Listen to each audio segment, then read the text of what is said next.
up a seat at the bar to join us for another episode of McAnally's Pubcast, a podcast exploring the fun and fantastical mind of Jim Butcher's The Dresden Files series. Hosts Tansen, Maggie, and me bring you another round of literary analysis on this immense, immersive, and colorful environment inhabited by Harry Dresden, the world's only licensed private investigator and professional wizard. Join an active and engaged community of new and die-hard dedicated fans focused on the fabulous themes, theories, characters, context, lore, and more. This is McAnally's Dresden Files Pubcast by Free Flow Rambling. Conjure by it at your own risk.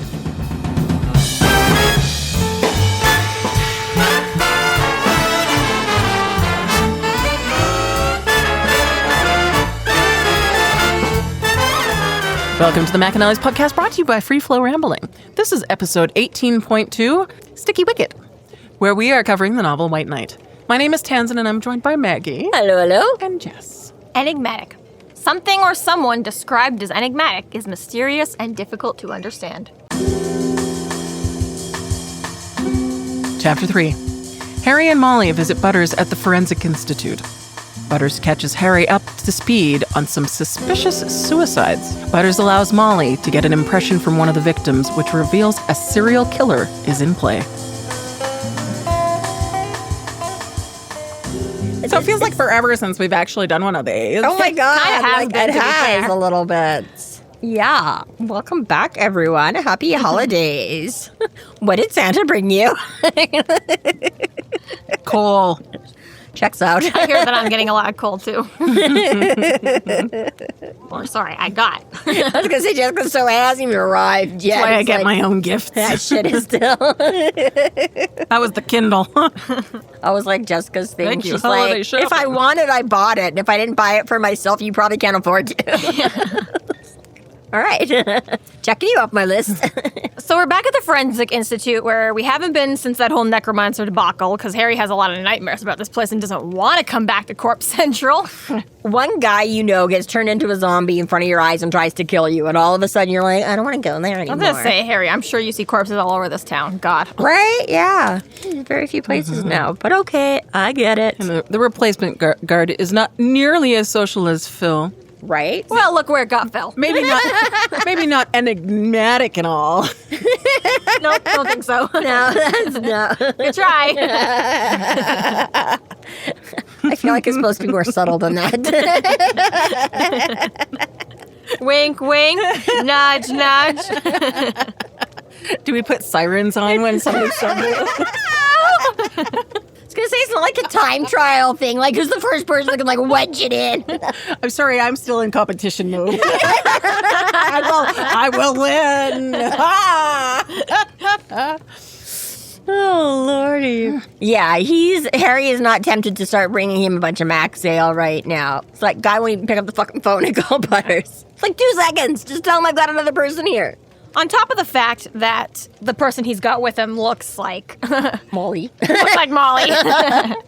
He tries to clean her up. Yeah. He's like, she was still gonna look like a shady, sketchy, like, gang tweaker, but at least I did, like, damage control. Like, you just take out, like, half of the piercings and try to cover. So many insults in, like, 2 seconds for just a girl with tattoos and dyed hair. Wow, hair. Jessica, do you feel attacked? Fucking tweaker. I had bleached hair in high school. Everyone in this room with dyed hair and multiple piercings and tattoos. I have shitty Not tattoos. respectable, Yes, not responsible. But we're not looks like a tweaker. 18-year-olds. You know, that automatically means That's you're, true. you know, if you're tatted up and pierced at 18, then you're definitely up to no good. Yes, and you were definitely up to no good, Dan. I just did them better, that's all. And it's true, definitely not any good. It was But Butters, lovely bad Butters. influence, and I was happy to be that. Like Mark Twain says, clothes make the man. Naked people have little to no influence on society. Every time Harry comes here, him and Murphy and stuff have got to get permission to go down there in the back and see Butters. And every single time, Butters still doesn't he accepts the call, he approves them coming in, and he says, but I'm not turning off my music until the last fucking second. I was going to say, That's how they like, every time, he just like, no, you're going to hear me. I want you to know what's on my playlist. You know- You're going to hear my Spotify Wrapped. Proud. Harry is always, he's like, it's fucking amazing here. I can't find where you are. So, like, Butters just does it on purpose. He's like, I know if I leave the music on, then Harry's going to find me. Also true. Follow the sound of the whoompa. Although Butters pretty much has an assigned room he's always in. But yes. Which is oddly not the one he used to have. Brioche is like, why the fuck am I assigning you Lab B instead of Lab A now? Like, what the fuck, Butters? just cause. Yeah. I am still impressed at the cleanup Gravane and those zombies did on Butters, because they fucking trashed the place, and then they're all, gee, why are the cops crawling all over the Forensic Institute? So they go back, and it's like nothing happened. I was like, be He too fair. employs brownies. Okay, but to be fair, of all the places to clean up, that's got to be the easiest one. You just hose everything down and chuck out the broken stuff. maybe, but it was like he threw his computer off the desk and Necromancy for glass.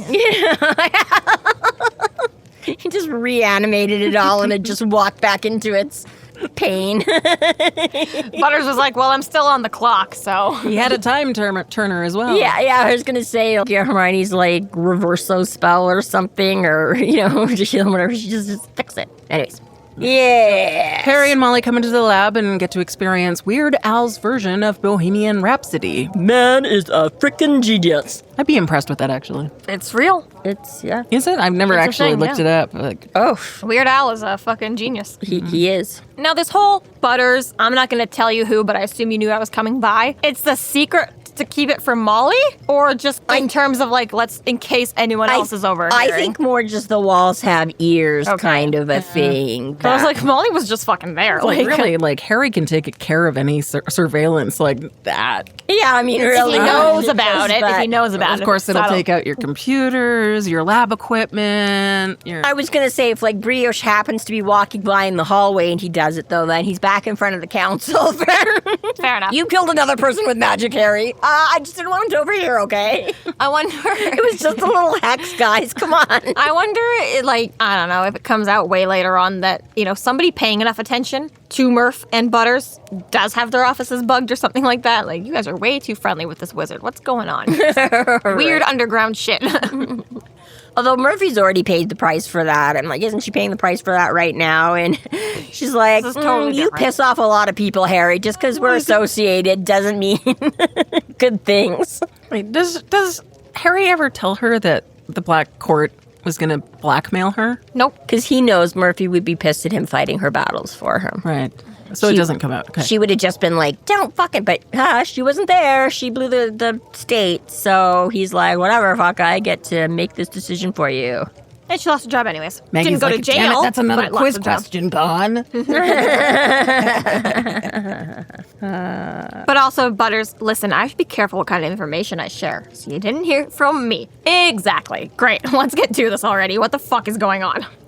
But I have a list already fully prepared for you. Here you go. This is... Weird suicides. I've gone too far now, but at the time when I first read these chapters, and I really did not know where this book was going, I'd completely forgotten all the events. I have no idea anything that happens in this novel. And I'm at this part and I'm like, oh yeah, the body has like every single disease in the world. It's like, I'm like, yeah, right, no, Tangent. Yeah. What book was that? It's the sad one. Correct. I will accept that answer. DM. For me, it was the sad book. Yeah, but anyway, so I was like, okay, I finally understand the plot of this. Then we finished the chapter. I was like, oh fuck, where are we? Oh man, what is happening? Oh, so funny. I got it eventually, but it was like chapter 10. I still don't know what's going on. Big surprise. I honestly considered doing it like you, where I'm only going to read a couple of chapters ahead, not the whole book at once, and then I had nothing to do for like 8 hours. So It's like, oops, oh well. Yeah. Maybe next time. pretty much. Yeah, the 6-chapter maximum is I could probably get so much more done.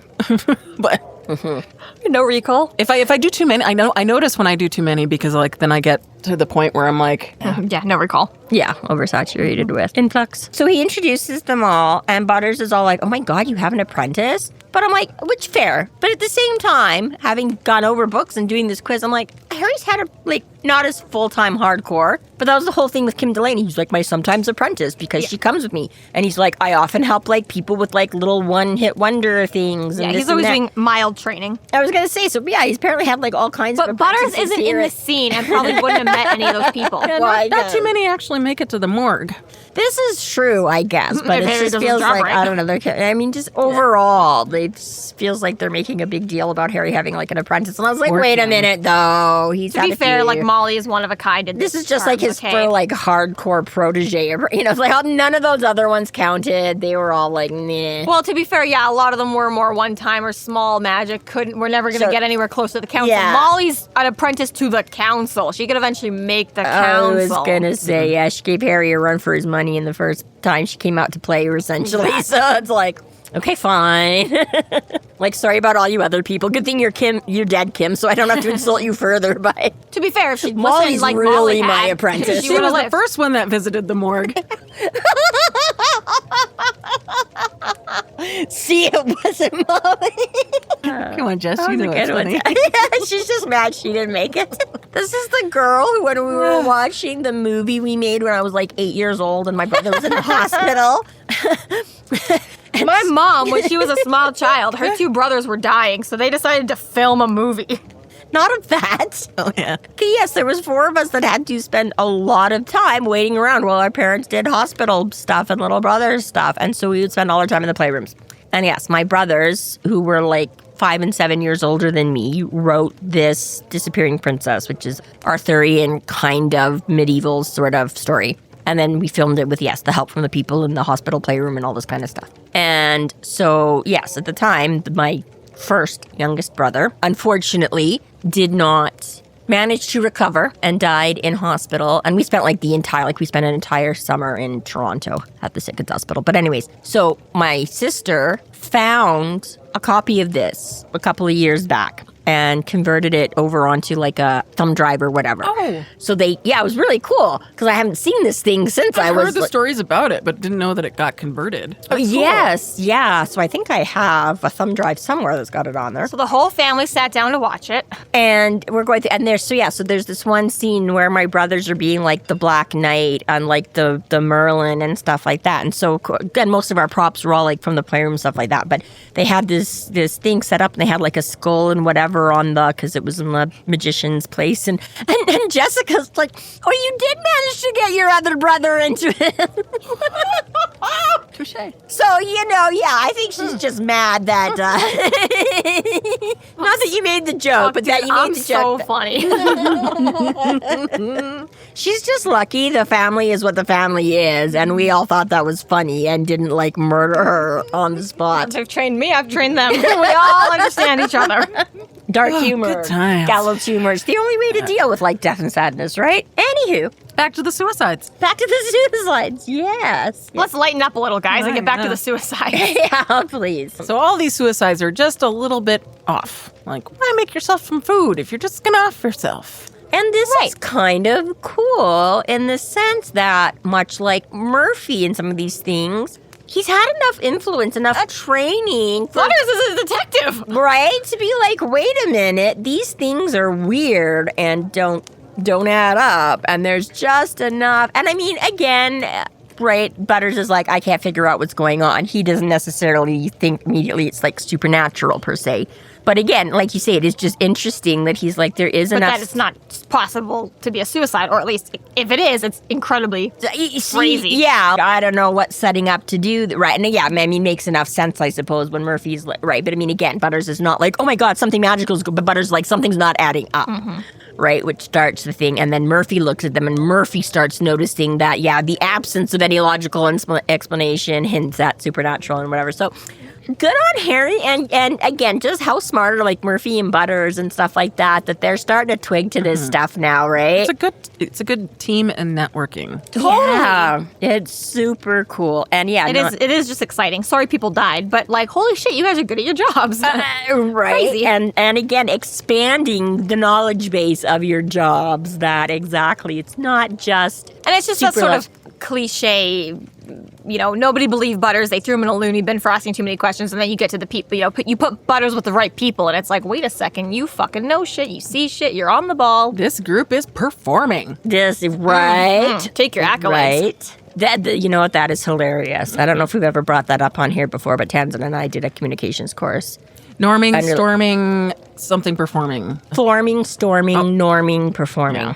So any group dynamic that comes together is first you're forming. So you all find out about each other and like all the things you have in common. Everyone's super nice and puts their mask on. Yeah. And all the things you have in common. And then you get to storming where the first conflict or perceived conflict. Perceived conflicts. Those initial things aren't what's holding you together anymore. And now you start looking at all like the differences you have and stuff like that. And then you start norming, which is where you get past what you have in, and start normal or whatever, and then you get to like performing, where you're like, okay, now we work together as a really good machine.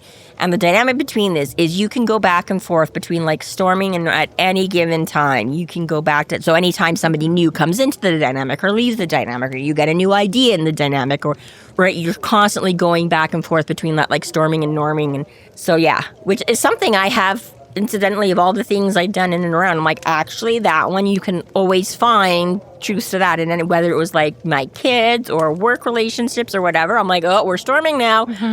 And yes, Murphy definitely had that. Let me just punch your teeth out, Dresden. Okay, no, I guess you were right. Sorry, can we go back to that? 12 years, and that's the only thing that's stuck with the two of you. Not the only thing, but one of the main things. And I know how to use a table saw. That too. Honestly, folks, it does make sense why those two things go together, but not without any other context. Moving on. And I say, what are the reasons instead of why? Yes. That one is still a big one I use too. Anyways, so yes.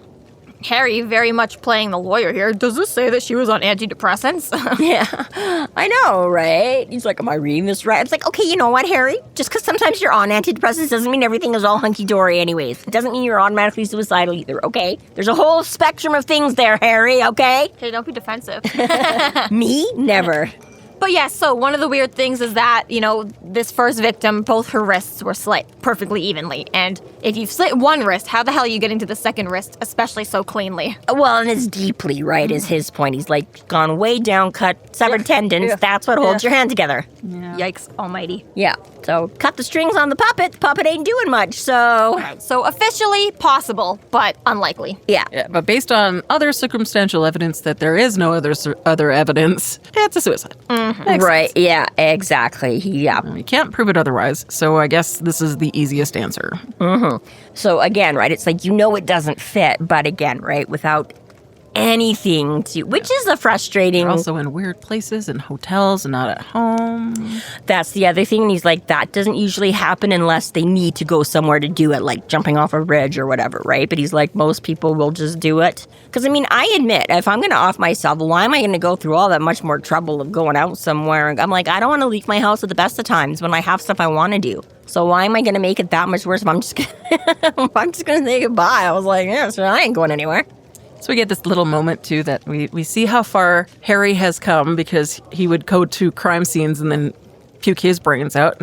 And both him and Butters are totally unfazed as Molly, runs and dashes to the bathroom to Expelliarmus herself. It was like a little callback and showing how far he's come. Yes. Now, at the time, Harry did describe that as like, well, that's good. That means I'm still human, that I can still be affected by this stuff, okay? Like, it's good. Yeah. And yeah, now it's a little bit like, she wants to survive. She's got to get used to it. We'll see where she goes. Hey, fair enough, but damn, dude. Yeah, a little bit of both. Mm-hmm. Yeah, because, Butters is like, she's kind of young for this. He's like, a lot of that going around. So, yeah, like, some of these people are quite young already, like early 20s and stuff like that.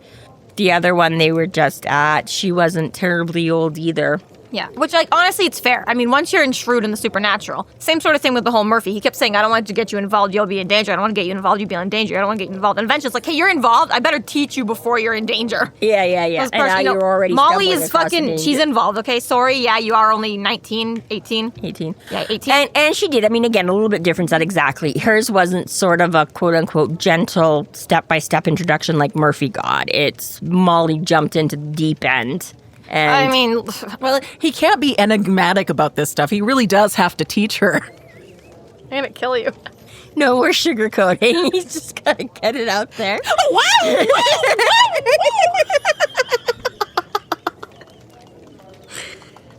I'm going to start doing my intro at the end of the episode.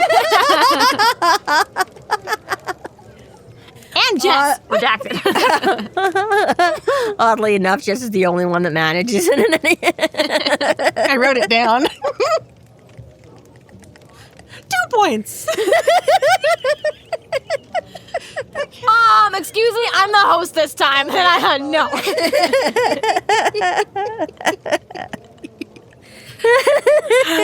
My face is hurting. Oh, just a little bit. Oh, Lord. Shit, where are we? I don't know. But yes, they're just like very casually, yeah. Molly starts to turn green and Butters is like, down the hall to the right. Isn't she a little young for this? Yeah, she's got to learn. So, Okay, so yeah. It's about fucking time, okay? How many goddamn times do we have a Maggie, a Margaret Mary in these books? It's about time we get a Jessica. She's dead, but it's about time we get a Jessica. Right? Finally. And oh so pale. And also, Just like Jessica. we don't know how she's dead. She just seemed to have suddenly stopped working. We can't find a heart attack. We can't find a stroke. There's no physical damage. It just seems like she just shut off. Yes. So why do we even include her with the other bodies? Well, there's a couple of weird things that somewhat fit in the Venn diagram, okay? She was in a hotel for one. She's a young woman for one. She's dead. And some There you things go. don't add up. Where are all her clothes, for example? Right? So something is going on because exactly, she couldn't have done all of this by herself because exactly, who took the clothes away, right? Somebody would have noticed a naked girl walking in. Like, You would think when she checked in that might have been, but exactly right. So certain things that just, they don't match up the same, but they don't fit up with just being on their own either. What a mystery. What a mystery. Those damn Jessicas. Mm-hmm. They're an enigma wrapped in a conundrum wrapped in this game's not fun, and I'm taking my ball back home. my body got home. Oh, you're making me old man laugh. So Harry thinks, you know what? This is a teachable moment. Let's have her examine the dead girl. Right. Well, he does think. He's like, you know what? If anyone can get anything from it, it might be Molly, because she's got a certain skill set that I don't have. Blobbity bloobity blue. Which is, He does make a good point. It's kind of cute the way they go through this, right? Butter's like, well, what are you good at? Finding things, blowing things up. all the shit I do all the time. You know what? Yeah, I guess. Yeah. Yeah, finding, following, and fiery explosions is what I wrote Yes. down. Yeah. Yeah, pretty much. Being a detective, pay attention. Oh, yeah, those things too. But yes, it is nice how he exactly says that they all have. He's like, but isn't she like new? Isn't she just like a baby wizard? And he's like, yes. But she still has she's still got a long way to go to like fine and hone and improve and level up those skills. But yeah, her natural aptitude for certain things is already, better than my practice version because I'm just not good at it. So yeah, little kudos to Molly there. I'm like, she was so good. She just straight to Warlock and like brainwashing people and like, dude, You can like, trust her. It's fine. yeah, she's got this. Trust She's me. only responsible for like 3 or 4 people's being dead and a couple of them being insane. Yeah, right. Trust me, she's got this down pat. She doesn't even Phaser. No, yeah, doesn't even know she's doing it. And boom, it's done. Now, this part I actually do like, the whole preparing herself. Molly's got to sit down. She's got to meditate. She's got to go through the motions. It is a little bit of a nice, so this is how Harry must have been in the early days when him and Elaine were still figuring this shit out, and it wasn't so easy for him. Like, it's nice to see those building blocks in action because obviously we didn't come into the game until Harry was Well already practiced in a old, lot right? of that. Yeah. So it is nice to see and get this. And Harry says, kind of quickly following that, is that in a battle, she's too slow. But again, that's part of the training and we'll get there. And, for me, things that for me I don't think about, I just do on a whim. Yeah, for now. I Here's can what do it I'm like actually doing. I am doing the whole process Yeah. Molly's doing. I can just do it in the blink of an eye now. It's like the Hulk. He's just angry all the time. He's just got it ready and waiting there to like Exactly. flip over and. It is nice world building without getting too bogged with details. too. Totally, yeah. Yeah. Yeah, I do like it. So, yep, go give Molly a minute to chew on that. And I do appreciate that her first experience is not like the same as Harry's, which is like these traumatic right. things. She just gets the luck. Even prepping for this, Harry's like, I'll help you go get the body. And they have to go back to the lab where as he puts it, Butters had a bullet put through the brain of his life is normal. Like, you know, it was like, oh yeah, this is where our friend Phil tried to kill us and smashed everything up and terrified Butters. And oh, great, it's so good to be back here. Oh, let me help you get this dead body out of the fridge. I'll just pretend it's a sack of groceries. And yeah, and then Molly's like, whoa. It's like, Well, this not is fair, fun. not fair, not fair. Yeah, so Molly looks into the eyes, gets something immediately. Now, honestly, for me, I didn't get orgasm the first time I read this until the boys are like, did she just... Yeah, like, just the description of what happens to Molly. Maybe I'm dumb, but to me, I just thought it was like some weird, I don't know, just... Oh, she saw a vision or something like that. She had a weird reaction. It wasn't until the boys made all their goddamn comments and I was like, kind of okay. intentionally vague. Yeah, something, right? You know, To me, probably anyways. good I don't know. thing, I guess. Her eyes flew open wide and she let out a short gasp. Her breath rasped out frantically several times before her eyes rolled back up into her head. She stood frozen and rigid for a pair of quivering seconds, and then her breath escaped in a low, rough cry and her knees buckled. She did not fall to the floor so much as melt down into it. Then she lay there, breathing hard and letting out a continuous stream of guttural whimpers. See, the first half could be just trauma, but Right, that to me is almost like a nightmare. And then I guess it's it's kind of followed up a little bit more with the whole, her body rippled with several slow undulating motions that drew the eye to her hips and breasts. Then it starts to get a little bit more sexual. But again, I don't attribute that to Molly having an orgasm. Again, I attribute I'm that gonna to hope that the Harry first being a horn dog. Well, again, I mean, obviously Butters picks up on it too, but I was going to say, I would like Harry to attribute that to the Copperfield. fact that you were like 16, and again, you know, maybe not as well versed in Okay, maybe, yeah. verbal description. Not verbal, well, yeah, but verbal descriptions of sexual behaviors. I don't know. It's been too long. I'm like, I can do, but again, listening to the books, I'm like, I feel like there's a way, like, I feel that maybe Marsters puts a little more Expression into it? I don't know. He's rude. He's being a rude little boy. inflection. That's Let me in by the hair of my chinny chin chin. Pussycat. But either way, yes, he does try and do it euphemistically enough that it's not glaringly obvious necessarily. I wasn't offended by this one, fortunately. I didn't find it like that ick area that some of the other ones were. Again, it's not horrible, but again, this whole, is she legal? I was gonna say, at least Butters is like, did that just happen? And I need to get out more. Me and you two. all right, you and me both. It's been like 2 years since I felt something. It's been like 4. Boo-hoo. Also, Butters got some more recently than you did, Harry. No kidding. Okay, so what exactly did Molly see?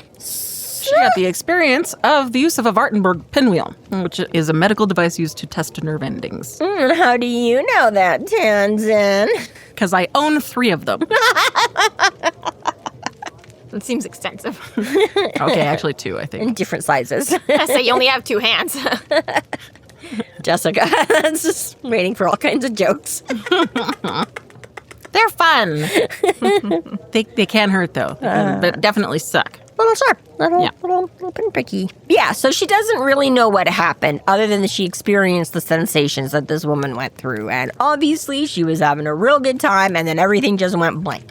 So just all of a sudden checked out in the middle of like sexual throes and and Harry's like, okay, can we move on? Like I need some give me something useful. And she's like, I don't know. That's all there was to it. And he's like, fuck. And so then him and Butters are going on and she's like, wait. So they, I don't know. Again, if you're trying, I keep imagining okay, you know the thing where you all stand in a line and put a piece of paper on each other's back And try to draw with and try to draw. somebody else's- I almost feel like it's and I'm like, I guess maybe not. Maybe if she could feel exactly where that was at. I agree. Maybe It seems you could crazy trace, to be able to but- spell out an entire word. Like even a symbol, maybe if she'd done out like a pentagram or something, that would have made more sense to me. But a whole word does seem crazy to remember the exact feeling, shape, whatever. When I think of it as like that sort of when Harry speaks about sort of using the sight and like how it's burned into your brain is how I sort of attribute the fact that she's got that precision because she can still actually feel the sensations that were brought. I was going to say, and maybe, like I said, right, especially if it is kind of like a sharp prickle feeling, if you're feeling it like right there and following it as it goes, maybe you could. Because again, the thing is, often they get the right motions, but again, it's like you haven't moved. You know, you're trying to draw an E and you draw the line probably down. not going to be and calligraphy or anything. No, but enough to like you say. I mean, again, she's running on her stomach. It's not that big a space either. She can't. Well, it also would be mirrored and upside down for her. writing, it would still come out the right way. Well, I guess it depends. I guess I don't know. But the thing is that how does this exist on her? Okay, so she never felt any pain, and it's clearly not physically carved into her body, but psychically carved into her soul body? Like, if somebody carved it in with the sight, with the other plane, with, like, that secondary thing that the sight sees, like, if Harry were to drop and do the sight on the body right now, would he see those words on the body? Like, I don't know. Like, I just, like, how is that... I don't know. To me, that sounds painful. Like, whatever, leaving a message for you. Well, but that's the thing. So I'm assuming it's a thing that, exactly, it didn't press so hard as to leave the little perforated lines. But again, it's you don't have to press, right? It's like testing for nerd. You just need a very light, so light enough. So, I mean, again. Okay, yeah, so it's literally just somebody at the point running an actual Wartenberg wheel on her skin, and Molly can just remember that. Yes, I'm assuming that exactly. At some point just before. Otherwise, they could just look at the body and see. Well, no, I took it as the assumption of, like, Molly is, like, referring to it as a Wartenberg, not like an actual Wartenberg was used to leave a message. Yes, like, I always took it that essentially, yes, an actual Wartenberg was used, which is why she could feel that, because that's what she said. She said it feels like somebody, so again, it could have been something else, but basically, yes, that somebody ran that over enough that, again, the person, the Jessica person could feel the sensation of it happening, and then she was killed moments later. So yeah, she would not necessarily have known what was being written on her or fucking cared at that point. But yes, I believe it to be an actual sensation that Molly is picking up on in amongst all the other... Yes, but okay, you didn't have to write Exodus, you had to write EX2218, which is potentially easier to... That is true. Sensation, feel out, whatever. Yes. Maybe we should practice. Let me get a piece of paper, but you don't get to know what I'm writing. Don't guess EX. Well, that's better. I thought you were going to grab a Wartenberg wheel and tell me to lift my shirt up or something. I'm like, no, let's not test this. But okay, the Exodus thing confirms that Jessica is involved with the rest of these. Magically speaking, she is involved. Magically speaking, that connects her very nicely. Yeah. But this is one more of those. Only a wizard would be able to figure this out sort of things. Right. The secret message. Which is what he says about the clothes, too. He does bring that up of why the clothes. He's like, so there'd be something on it that could identify her. And Harry's like, or that maybe I could identify. Because they did find, like, she had her ID and it went nowhere. Yeah. But yeah, so again, just in case, maybe the clothes were wizardly or not. But this definitely is, so. So basically you have these messages that only a wizard can read. They're very enigmatic. And what are you going to do about it? Call Ghostbusters. It's true. Yeah, I got it. Woo! Woo! Woo! Pow, pow, pow, pow, pow, pow.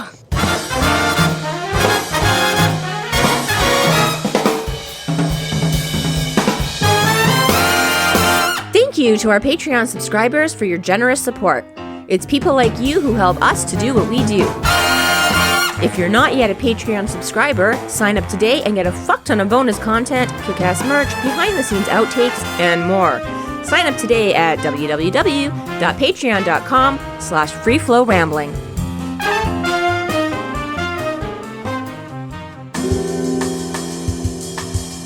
Chapter 4. Harry heads down to McAnally's to work on his enigmatic case. He is confronted by the knowledge that he is feared by the magical community despite his effort to help people. Mac provides Harry with his first lead. Honestly, I think your best description ever. It's almost like she had a ghostwriter for part of it or something. I don't know. One single word. So they head out, and Molly's just all quiet, but like really dreamy and blissed out, and just like feeling her feels. And Harry's like, yeah, you know what, Molly? Heroin feels good too. Like, what a kick in the teeth. He's such a dick. Ass moment, right? But you know, effective. Now I get it. Molly would have been perfect victim had she been a little bit older and Stormfront, okay? She would have been right there on the three-eyed drug. She would have been right there joining in on the orgies. Probably, yeah, very right. But come on, Harry, you're so bitter and jealous. Felt out of place. Like, yeah. Really? It didn't for me, though. It felt kick you while you're down, kind of. Like, is it? Yeah, I don't know. I guess. No, Just actually, a little bit too much for me. Not me. I actually think it's good to remind her about Rosie and Nelson, because you actually did ruin their lives trying to be an idiot. So, you know, you should feel some shame right now. Yeah, and again, intentions and all that aside, right? Like, yeah, Molly, there is no margin of error for Molly, you know, and that's what she does. So, yeah, I mean, again, she's all being like, ooh, this is awesome. I just got to feel like this whole like literally orgasmic experience. Now, let's be fair to Molly, okay? It might not have been like this had Harry told her she could do some self-exploration. That's probably her first one in like 6 or 8 months, so this is his own fucking goddamn fault. She's like, I needed that. Yeah, exactly, right? Yeah, well, apparently so did Harry and Butters, but you know. But yeah, so yes, it was harsh. It is a kick, but I do get where he's. I mean, he does say it gently at first, you know, but he's like, yeah, just remember, right? And she's like, oh yeah, I'm feeling this because a girl died, right? And yeah, we are now looking into all of these other cases that are probably not suicides. Don't get carried away. Big picture. Focus on, yeah. So I do get it, and they do a little bit of brainstorming, and Molly sort of figures it's a vampire that may have been involved in the woman's death. And Molly makes some good points. She's like, hotels, no threshold. He's like, oh, very good, Grasshopper. Yeah, it's a sex thing. That seems white vampire. We already know based off of Mavra and Wraith that vampires can perform magic in some capacity. But there are also any number of other entities that could also bring death by pleasure. Yeah. Yes. Vampires aren't the only ones interested in sex. Yes, not the only succubi, incubi out there. Lots of things that fall under that. But still, kudos. Good points to Molly for exactly... We're proud of her. She's proud of her, right? And we've said it's been, what, about a year? Slightly less than a year? Slightly more than a year? July to May. Okay. 10 months. So just, yes. So it's been just slightly less than a year. This was what I was thinking, but okay. I'll have to give birth. To this next great idea. But yeah, so obviously Molly had started to do a little bit, but yes, she was mostly doing, I guess, the cool stuff, right? She tried to do research on her own, but based on how things went, we're going to assume she mostly She was stuck to a lot of new age sort of witchy things. New age, but also things that interested her and helped her. That too. How do I screw with somebody's brain to not like, let me look up all the monsters out there in the world, right? Not a complete education. She wasn't giving herself the full, well-rounded, make sure she covered all the bases, right? So yes, again, between bits and pieces she may have picked up from her dad and things, but yes, she's figured out a lot in the last year, and obviously Harry has been keeping her up to date on, covering a lot of bases that way to be like... And we've said as much in the last chapter and a little bit this episode as well. Your whole performing and all those other words you said, forming and storming. Group dynamics. Yeah. Forming, storming, norming, performing. Right, but Molly's getting a crash course in private detectiveness as well as the wizardry, right? So partially of just who her teacher is, she's also going to get this angle of it as well from the investigation side of how we look at things and how we approach things and how we fucking do our shit. Exactly. Using an inquisitive mind. Mm-hmm. Yes, you're right. If Harry had like some like holistic bakery like in a Hallmark movie or something, yeah, Molly would be learning a whole other set of skills along with her. Exactly. But yes, I do like that exactly that. Because again, as we are just right here, she's only like 18. Mm-hmm. So, it's like, yeah, you know what? You do have some smarts. You're not just a pretty face. You're not just, much as she still wants to be that rebellious teenager and be like, everything sucks. I don't want to do my homework. Obviously, she is understanding and, taking it seriously enough that she is. Yeah. I was a little surprised, though, that Harry just outright refers to Molly as a warlock.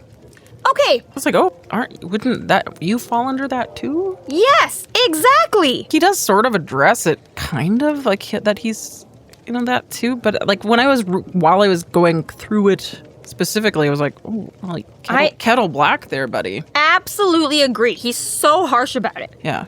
Molly was a warlock. Yeah, if she didn't get more solid head on her shoulders, her talent with magic was going to get her killed, probably taking me with her. Molly was a warlock. She'd use magic to tinker with the minds of two friends, blah, blah, blah. This is so weird to me that he uses that Molly was warlock. Okay, so then so were you. Yeah, so was he. And you know that... And he's broken rules by, like, and even if there's subtle breaks, he has broken the rules several times over. Not just the incident with Justin, but he's used necromancy, even though it was on a T-Rex. Pushes, he finds the loopholes. I take it, though, not so much as, more the way you say, like, current, instead of saying Molly is a warlock, Molly was a warlock. Like, just that's what she was, is kind of, like, more of that, not, like...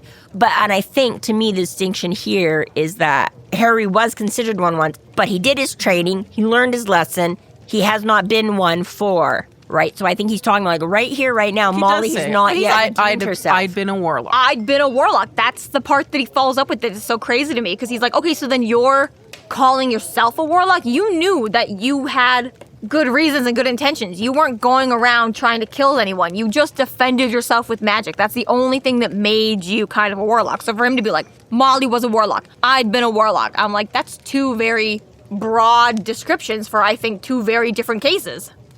Not necessarily. I just think he's saying that she's still in her redemption era, okay? I get that, but I don't know. She hasn't come out of the woods language yet. Is a little bit weird. Maybe. But again, right, like, he has officially had, like, the doom of Damocles lifted, right? Like, he is no longer on probation. He has now been cleared, pardoned, whatever. Maybe not pardoned, but cleared, right? He served his time, right? I think that's just it. I take it always more to mean that she is just in the process of... Right, because he says, I've been there, right? So I just take it to mean that she's still working on moving on with stuff. Not necessarily right or wrong on either side, just the perspective. But yes, I think I've never picked up on it before until this most recent reread. And I did the same thing. I was like, yo, who the fuck are you right now? Yeah, but that's just how I take it, is just that. She's still on probation. She's still got to prove her... I think the only thing that sort of redeemed it for me is that he does call himself a warlock, that he was a warlock too. Like, yeah. I think that's the only thing that sort of made it feel at least a little bit less like, ooh, yeah. What? That's a little far, but...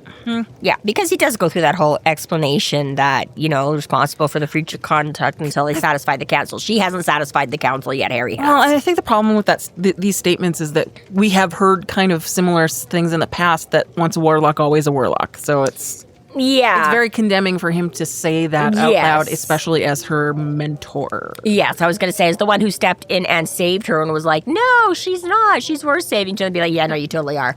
Yeah. Like, wait, what? But yeah. And then, again, just very, very human, like any parental figure or anything ever. Oh, actually, I always had slightly with this. So you guys want to pick nits with that. I was picking them with, when Molly had been bound and hooded and dragged before the council for trial, I'd stepped in. I'm like, okay, you didn't bound and gag her, but who dragged her? I'm like, you dragged her before. You make it sound like the council just showed up and was like, oh, we're taking... I'm like, no, you dragged her to the trial. They bound her. You didn't coerced her to agree to a trial. I was like... Oh, just shut up! That sounds like dramatic enough. Yeah, I stepped in. I mean, after you brought her there, then you stepped in. Not the stepdad, but the dad who stepped up and also volunteered her. yeah, exactly, right. Also, the reason she's an orphan and needs a stepdad. But immediately following that was the original point I was going to make. Like, every parent and parental figure and guardian gets to at some point. Sometimes I regretted the hell out of that decision.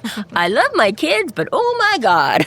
I really like the gauge that he gives her for the little exercise he gets you to do. Using this beaded bracelet thing to sort of say, do you have the skills to be able to assist with this? Not at this time, but and it's cute because Molly's kind of feeling her oats right now, right? She's like, okay, I crashed your thing and almost screwed things up and got in trouble, and you guys knocked me down a peg, but then you're like, hey, come along anyways if you're gonna butt in. And then I did something really cool and really helpful that you maybe could have done, but it would have been a lot more difficult and wouldn't necessarily. And now, right, like he says here, time or two, Molly actually glowed after a compliment and all that, right? She's like, I can keep going. Let's go. What's next? Let me take me to the next thing. I'm going to keep helping you. I'm so useful. You need me. And Harry's like, it's time to slow your roll. Slow your roll a little bit. Yeah. How many beads can you move? Oh, fuck.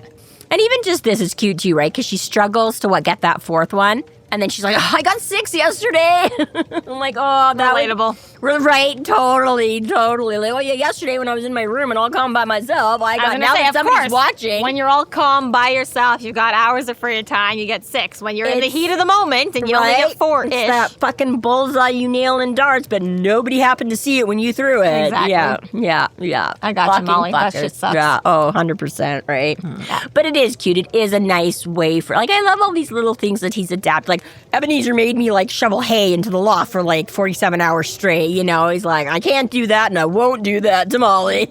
But he's like, here, let me find what else can we. Yeah, exactly. Yeah, it's a nice way to set boundaries, too. Mm-hmm. Yeah. It's a gentle way. A gentle way, yeah, exactly. Still very effective, very purposeful, and yet exactly. It's not necessarily just because that basically was it. When he got to this point, right, when he was just, Ebenezer just worked the fuck out of him. He's like, you're going to be too tired to make trouble. To go off, yeah. And, and it worked. That was what Harry needed. And, I mean, again, when you've got a fucking 6'9" kid at that age, I'm like, you know what? Yeah, a lot of I tend to forget that sometimes when I picture Harry back, I just tend to think of like a typical like teenager kind of a thing. Still a bit at that age. Tend to forget that Harry was like, by 16, he was probably already there or really close. Yeah. Definitely, I would say over 6 foot, if not all the way there, right? So it's like, I forget Harry wasn't just like a scrawny. Yep. But yes, anyways, nice moment. And then even there, he's still got to pull his Jedi mind trick, though. She's like, you're not explaining it very well. And he's like, well, maybe you're not learning it very well. Like, Harry's not going to be like, yeah, I don't know what I'm doing. I don't know if I explained that right or not. But It's cute. it is cute. It's just so very him. I'm like, I mean, yeah, every kid needs their own different skill set, especially for something like magic where everyone's got kind of innate talents and Yes. areas of expertise. And you don't necessarily have the correct area of expertise training the next area of expertise, which is good because it gives a broader range of learning. But yeah. I do like that, Harry, his ability to adapt and come up with these ideas too. I'd be like, I don't know, how would I have come up with a bracelet idea? I probably wouldn't have. But yeah, you stare at Molly and you're like, you know what? You need to just chill out. Yeah. Stare at some fucking beads. Go build a friendship bracelet. Right, that whole village to raise a child thing, right? Yeah, you get a little bit from all over to give you that balance thing, but So next stop for Harry is our home turf, good old McAnally's. woo, McAnally's. And you know what? This is kind of nice because normally Harry like just carries on and grits his teeth. He's like, "Fuck, I don't want to deal with this shit. I'm going to get drunk." And like, I'm like, "Good on you." Because yeah, Harry is before he's like, he's not much of a drinker. He even reiterates it here. Mac is like, "So what?" But yeah, I'm just like, you know what? And I find it both interesting and weird. I guess part of me is like, okay, you're right. You're not just dealing with like vampires where you're not going to have a lot of sympathy for, right? You're like a bunch of young women that are somebody seeming, right? I'm like, again, it's much more human factor, all this kind. But it's just, and part of me though, I'm like, you've also dealt with a lot of shit over this stuff, like, Tanzan, you bartended in America in the mid-2000s. How much is a beer? God, I know, right? He gets like 7 beers for 20. He puts down, a $20 bill and he just gets a million beers. I'm like, bro. Okay, but, okay, yes. When I went, I think the better example, oddly enough, 2008, when I bartended and I came back to Alberta, I worked in a very low-quality sort of an establishment. And it was the Alberta minimum that you could charge for a beer, which was $4.25 for a beer, which coming 2008 and Alberta prices are actually quite high in comparison to anything in America. You get almost 5 beers out of that.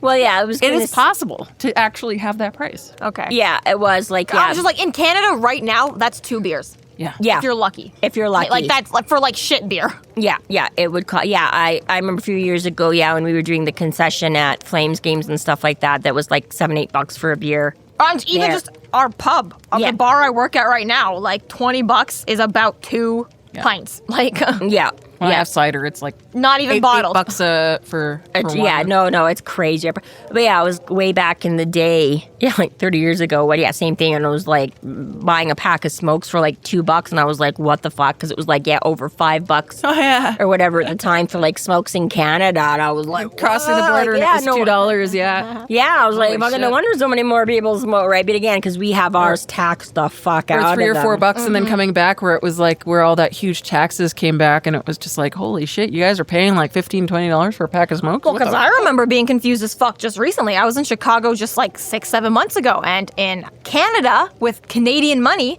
my Starbucks drink is just under $7. And in America, with American money, my drink was just under $7. And I was like, wait a second. How is this working? Wait, what? that is strange. Yeah, those right, literally. I was like, I should that be paying close. like $5 for a drink in America. What the fuck? Okay, maybe Chicago's just like bougie. Yeah, maybe. Like, you came to Chicago. If you went to like... It was a Starbucks right next to their baseball to this pitch. place as America. We could definitely rip her off. And it was the Starbucks literally right next to their baseball pitch, so it's possible that was just the most expensive Starbucks in the city. I don't know. They read your phone on the way in. But yeah, if you'd gone to just, I don't know, mom and pop Patience, Indiana or something like that, But yeah, but when you're in like Chicago, it's like, oh no. Maybe so, because I was confused. I was like, wait a second. Yeah, this is $7 American and $7 Canadian. I was like, what the hell is happening to the price long. here? When Tanzan was down in the States, stuff was cheaper. When I was down in the States, stuff was cheaper. You finally get down to the States and you're like, no, bitch, it's... Damn it. It's like Canadians on South Park. You can immediately pick them out. I'll take your word for it. There's floppy heads and beady eyes. I've never actually watched an episode. They're just drawn weirder, stupider. So yes, he goes up and he's left with a list of dead women that he wants to look at about as much as he wants to shove his manly parts into a radioactive wood chipper. Which, to be fair enough, I asked a coworker to start reading the Dresden Files. Took him a long time to get through book 1, and he's like, I don't know that I really like this Harry guy. But just recently he started book 2, and he came to me, and he's like, I don't know if I should say this, but like, Harry, how do I word this? And I'm like, is a horny motherfucker? And he's like, yeah, he's a really horny motherfucker. And I was like, yeah. I was like, it gets better eventually, but kind of you have to wait till like book 9 till it really calms down. And even then, he's got his moments. But Harry finally starts seeing the destructiveness of like sexual trauma, and he's like, wow, wait a minute, I gotta. Well, but that's and the he has thing. an 18-year-old apprentice. Is that I think it's literally until this book that Jim Butcher finally starts to make his sort of chauvinistic, gallivanting male thing come forward in a slightly different way, where it's like, yeah, like looking at the dead bodies of the women and like it's still part of his flavor that he's always had of this whole like, it just hurts worse to see human women hurt and killed, and which he's kind of always had, but it's it's really maybe also he's 30 now in these books book. I was gonna say he's probably isn't just a horny 26-year-old constantly, but still, I just like a combination that Harry is growing and maturing. Also, it's and Jim Butcher himself is also hopefully maturing and but again, right? I think it is different. Right? You can just say up there when you hear about 1 or 2 here and there, you're like, oh, that's when you suddenly got like 5 things of all right. That's gonna. Yeah. Same thing, right? You hear about like, oh, there was a pedestrian collision on, you and I'm always like, I'm always like, it's gonna suck, yes. Have the kids been on Facebook this morning because that was their neighbor? Oh, okay, yeah, they checked in like 10 minutes ago, so that wasn't them that got, Whereas again, when you hear, that we've had like, 7 fatal pedestrian hits in like the last 2 weeks, all of a sudden you're like, holy shit, that is so many, right? Like, literally Calgary all the time. Yeah, it's been brutal. That is not quite the accurate, but we have had an insane, well, for what those numbers are. I think more, honestly, for what you said. Yeah, we've had, so yeah, there's been like a dozen or something. I mean, that's over the course of the year, but we had like 3 or 4 within like a 2-week period or something too. It's been nuts. We had like 3 in like 24 hours. Yeah. Oh, God. Yeah, it's been, they're like, people, what the fuck? Literally. One of the things I have to, sorry, it's a little bit of a non sequitur, but the one thing that I really appreciate is that for Harry to get the more beer from Mac, that he requires his keys. Zero trust. No, this is like a really, like, there are so many times where I've been a bartender and been like, I can't serve you, bro. I wish I could legally take your keys or ask for them because you're... Yeah. Yeah. There is, and again, that is the one advantage where, again, I don't think there's any legal right. It's just that bro thing. Mac is just like, you gonna say no to me? Like, I can cut you off. It's my bar. Exactly. And again, Harry's is like, yeah, but I do. It is a nice moment that way where he's already, like you say, gone through. But yeah, like you say, he has already been through like 7 or 8 beers. And he's like, I still want more. And now I feel to my regulars, I could demand it as well and be like, all right, but give me your shit, right? Yeah. Okay, you want to come back here again? You're not going to fight with me, obviously. So give me your fucking keys, but... Yes, on a general, for just a random Joe Blow or something is that, you don't have the same power to demand it or whatever, right? But yeah, just a nice little touching moment of, again, their relationship and stuff like that. I'm also very impressed, and I think this has been mentioned before, where he opens those beer bottles by hand. Yeah. Without a fucking bottle opener. I know. Just like iron fingers. Oh. Like drunken master that breaks walnuts open with his thumbs, too. Yeah. Okay. Back to your description of Chapter 4. Actually, I had nothing to fucking do with the enigmatic, actually. I actually think it's a really good description when you say, he is confronted by the knowledge that he is feared by the magical community despite his efforts to help people. Mac provides Harry with his first lead. Kind of devastating. Right, as he's Harry's got going his head through this, buried in these notes, and when he finally comes up for, more beer. Air. Yeah. Where'd everyone go? Yeah. Okay. Well, thanks. Okay. Coming from anyone but Mac, but exactly, these people are afraid of Harry because he's gone and turned himself into a warden, and now he's not necessarily... he went and turned himself into a warden. He's not necessarily trustworthy anymore. They can't come to him with this, and it hurts because this whole time he'd been trying to be their friend and helpful and... Yeah, well, he was always a little bit scary anyways, the fact that nobody quite knew what he did, and he could do big, bad, scary stuff. But now, and it's interesting because it comes back to the point more of like last book too, when he's talking to Charity and stuff like that, and Charity's like, yeah, this cult guy didn't tell us anything until one day the warden showed up, interviewed all of us, said, step out of line or you're going to kill you, bye, have a nice day. And, right, exactly. And like Harry has said before, even in his own experience and stuff like that. Every time the wardens come up, he's like, they're these boogeymen, and they just, right? They don't really, because you're right, they're not like the cops in the sense of like, oh, you lost your puppy? Here, let me give you a lollipop. Yeah, they're not as accessible. They're not as accessible. They only show up to do bad things and stop people from doing, either to threaten you severely that they're going to kill you or to kill you. Like we said, they don't have enough reach to be preventable, so they're basically always, just enforcers and and exactly. And now Harry is all of a sudden, Harry, who's always been like, the council. Well, I mean, I don't know how much she's allowed to say in Max, because again, the lesser talents are not supposed to know. But Harry's always like, the council sucks and the wardens are a bunch of douchebags. And he's like, by the way, I'm a warden now. I'm like, I don't know how much of that he's been able to express to this crowd before. Regardless of that, is that people obviously know enough of the changes and see it. And he said as well, I've been less accessible since I've been helping with the war and training and doing this stuff. Go so I figure. guess that could also make me seem less approachable and all of a sudden I took on person this that I had once been putting myself as a pillar in the community, but it's still sad. It is. Damn, dude, you've been trying to build this reputation in Chicago for almost a decade now. Yeah. And it kind of in like the span trouble, of one, right? That's how 2 years. Lydia, right? Lydia was like, people told me you could help, and all these other things along the way, Monica Sells, she's like, I heard you could help. Kim Delaney is like, Harry, I got questions, right? He spent all this time working and building to bring that. Yeah. And then now exactly, it's in the course of the last, couple years or less. We're about 2 years into He really needs an image coordinator. Right? Time for a new ad. Yeah, so I do feel for the guy. That's not fair. That was definitely a little bit of a heart-wrenching moment and stuff like that when he's like, oh wait, away from me? And then he's all like, I don't know, they don't know. And then gets worse, way worse. It gets worse. Exactly, right? Mac's like, well, what you working on? Harry's like, I don't know, all these things, and everybody's hot. And you want to talk enigmatic, Mac? Yeah. Right. I do. I love that description, like, of Ebenezer hoarded words the way Mac does. Mac would have been like freaking Monty Hall. But then he's like, why? Like, also why?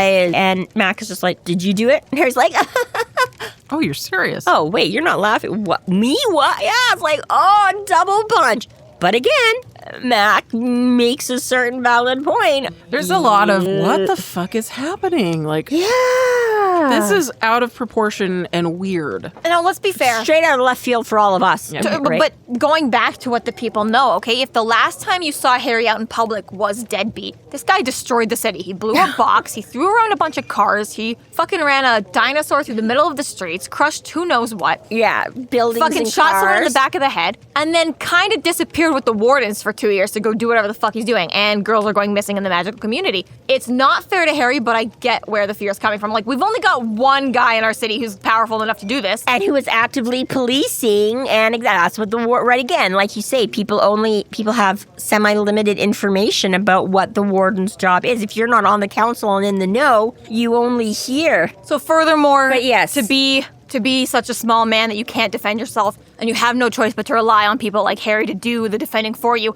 and now you can't even trust that person to do it. Like, I get the fear and how it came about. Yes. Most of them don't really know, so exactly all now. If Probably a lot of rumors and like, fear is infectious. So. Well, and that's misinformation. Absolutely. Like, we all know, right? Half-truths and things like that are sometimes worse than, just planting those little seeds of whatever and having just enough to get you into trouble. So Harry's kind of in this bad situation because Mac's place is accorded neutral territory, and he can't really outright breach anything. Yeah, technically, he has a right to be there. Yeah. However. But he can't really. If he wants to keep being hey, a good buddy, guy. This is what's actually happening. He has to sort of be. But again, same thing. Mac has to sort of gently handle it. Yeah. Because, again, I get that too, right? If you're all hanging out having a beer and a bunch of stormtroopers suddenly walk in, are you going to be like, cool, I'm just going to stay and have my beer? You're going to be like, fuck you, douchebags, and leave, right? You know what I mean? So it's like, yeah, even though he can't cause trouble, but it doesn't necessarily mean I want to associate with you. Doesn't necessarily mean I want you eavesdropping on my conversation accidentally or not. What if I say something in front of... Yeah, exactly, right? I'm like, if somebody I was that scared of or didn't like that much, I'm like, get the fuck out of my cafeteria. You know, I would be like, I'm going to go somewhere You are bad for business, Dresden. Yeah. But at the same time, how sweet is it that, because we've seen this in other, well, Bach's books, for example, that I was going to say in others, we've seen it here. Bach is like, I love you, you're a good guy, you're bad for business, don't come to my shop, right? He's like, I'll get you your shit, send Billy for it, but don't come around kind of a thing, right? And I want you associated here. Harry looks up 20 minutes, half an hour, 2 hours, however the fuck long this is taking him, like looks up and, because he says when he gets in there, he says there was 2 tables free. Mm-hmm. That's how busy it is. Out of these 13, there's only 2 free spots. And then he gets up and he's the only fucking one still in there. Matt could have been like, hey, Harry, you're chasing out all my customers. Can you not come in here for a while? That's a good point. And he doesn't say anything until Harry's like, what's going on? And he's like, you. And Harry's like, oh my God, it's not. And Matt's like, okay. You know, He's like, was it you? And Harry's like, no. And Matt's like, okay. Takes him at his word takes him at his right. And again, he's not like, well, fuck off until you get this sorted out, right? Max is like, all right, well, you'll leave, they'll come back with it, right? It's just, again, it's just that sweetness that I'm like, oh, you're handing out some hard truths. You're not like sugarcoating it, but you're also not blaming Harry. You're not, you're not holding him accountable for. I'm like, you can still come in here and drink just as much as anybody else, and if everybody else leaves for a while when you do, oh well, so it's like partially that man. could also be the accorded neutral territory. However, yes, it also is Mac just being a good friend. I was gonna say, I'm sure part of it comes down to, again, that as his own personal private establishment, that Mac, I'm sure, can ban whoever he wants. Be like, get the fuck out of here. You're not coming in for a beer. But it seems like a great big step for Harry, who often doesn't want help or can't rely on anyone, even if he does want help, to be like, okay, Mac, I'm up Schitt's Creek. Apparently no one fucking trusts me. Apparently you are my only friend right now. Please help me with this. What the fuck is going on? And Mac actually fucking... It takes him a minute, but he's like, you're in here all the time. Like, people come in, they talk, they chat. And again, Mac being especially, I mean, we all say, we chat to our bartenders and they overhear everything. But again, Mac being that he's not the, hey, how's it going? Right? He just blends into the background. Of course, people are easily gonna forget or not notice or just not be. You always gotta be careful with those quiet ones. Yeah, even Harry says, he's like, I even think I recognize a name or two just from possibly Box or Max or whatever. I'm pretty sure I'm recognizing. So surely, Mac is gonna recognize. Again, Mac knows a lot of his regular, exactly. Harry's like, oh, I've seen people in and around here. And again, like, a couple of times he's come in, he's like, I don't know their names, but I recognize them from being in here all the time and this and that, right? So, exactly, as you two can attest as well to your regulars and stuff like that in bars and in gas stations and whatever, right? It's like, you get to know people and who they are. And I like how Mac that again is not like immediately like, oh, okay, right? Mac is still like, I don't take sides, I don't get involved, it's not my place to hand out. And Harry's like, people are getting hurt. This is the only thing I have is that it's our community. Well, do you trust me or not? Yeah. And Mac is like, hands him the piece of paper. What's this? It's a start. Anna Ash, Ordo Lebes, 4 p.m. tomorrow. So overall, both a very heart-wrenching. You're my only. Yeah, thank you for picking that up. It's sad overall. It's sad, but it's sweet. Yeah, it's the harsh realities of once again things beyond Harry's control. It just seems to be like over and over and over again. It's like, what does this boy have to fucking do to prove himself to you people? Right? Yeah, you can't win for losing in every situation. Yeah, you need a little bit of a strength over adversity sort of loop. Doesn't kill you, builds character. This concludes our episode 18.2, Sticky Wicket. Thank you for listening. You can find us online at freeflowrambling.com and McAnallys.ca. There we have links to our other podcasts, social media, and other fun tidbits. Please subscribe if you like what you're hearing, and please consider supporting us through Patreon to keep the magic alive and to see more content. We are Free Flow Rambling. Conjure by it at your own risk.